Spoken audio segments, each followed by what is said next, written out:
Nauliza, si mlichagua Rais William Ruto na mimi? Tikiti moja.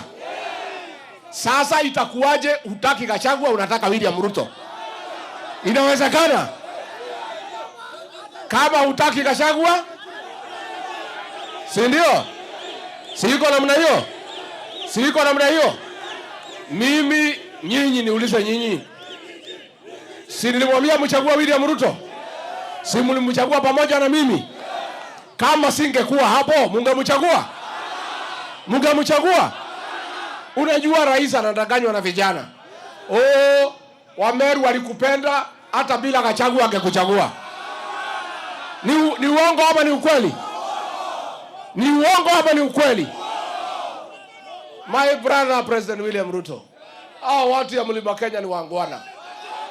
Ni wangwana. Walikuchagua wewe na Rigathi Gachagua miaka ngapi? Na hapa Kikwetu wanasema ukitaka ng'ombe hapa ile kamba inaifunga uta. Kama unataka mlima upende mtoto wao pia. Siko namna hiyo. Huwezi sema ati unataka watu ya mlima na utaki kiongozi wao. You cannot have the luxury of liking one and disliking the other. Si ndio? I'm reliably informed by most of our members of parliament that many of them from the UDA party have appended their signatures and are in support of that motion of impeachment. I think we will go with the majority members of the UDA party.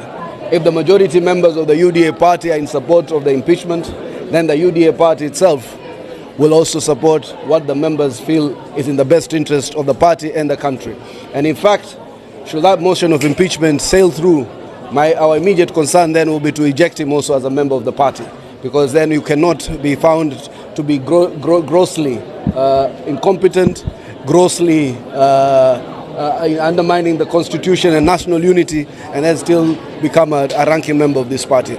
So I think if I were a parliamentarian myself, I will find sufficient ground to impeach. In following up with what Honorable Nyakundi has said, you cannot preach the gospel of ethnicity, malice, division, gospel of exclusion, gospel that tries to incite one group of people against another.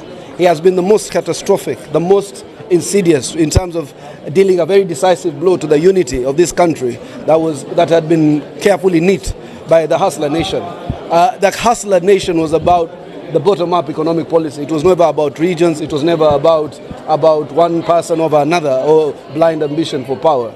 It was a narrative that was hoped will uplift the masses of the country, so that a lot of us then can come into the economic bracket and avoid the culture of exclusion. What we have seen him doing is to argue for the same old policies of malice, of division, of hatred, of ethnicity, of exclusion of others.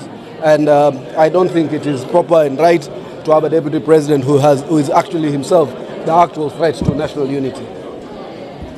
Let me first allow the Member of Parliament for Gitutu Chache, who is also the National Treasurer of UDA, to speak to that matter. Then I will finalize it. Okay, thank you so much. My name is Japheth Nyakundi, Member of Parliament for Kitutu Chache North, and I'm also the National Treasurer of the UDA party. We are here today because 2 weeks ago we started the Comrades chapter. The Comrades chapter is all about leadership and governance and listening to our young people. Our young people in this country, especially the youth, need a sense of hearing, and they need a sense of communication. That's why we are here today. As a party, we said we will mentor the young people of this country because we believe that they are the leaders of today. So as a party, we will be moving across the country on issues to do with talking to the young people of this country, because that is the manifesto of UDA, and that is how UDA was built. On the issue of impeachment of the deputy president, the motion has not been brought to parliament yet, but if the motion is brought to parliament, we will look at it, and if the grounds are sustainable enough for the impeachment of the deputy president, we will impeach him. But if the grounds are not sufficient enough, he'll have another chance. But what I will say to the people of Kenya, because this is a matter of concern, the deputy president has looked to be like someone who's very tribal, someone who does not want to engage people from other regions across the country. He's said to be a Mrima person. And as a country, we want someone who is a symbol of national unity, who will be visiting other regions and hear the problems of other regions. And if Rigathi Gachagua is not ready to come to Mombasa, is not ready to go to Nyanza, is not ready to go to Western and other parts of the country, then we will look for another deputy president who is ready to serve Kenyans at the capacity of a deputy president. Because we don't want a deputy president who talks about his region, who advocates only about his region. Because if we go that way, all these other regions will also require to have their own deputy president. And because we don't want to have 8 deputy presidents, we will remove him so that we have a deputy president who is ready to listen to Kenyans and who is ready to serve Kenyans despite the race, color, region and where you come from. Thank you so much. My name is Japheth Nyakundi.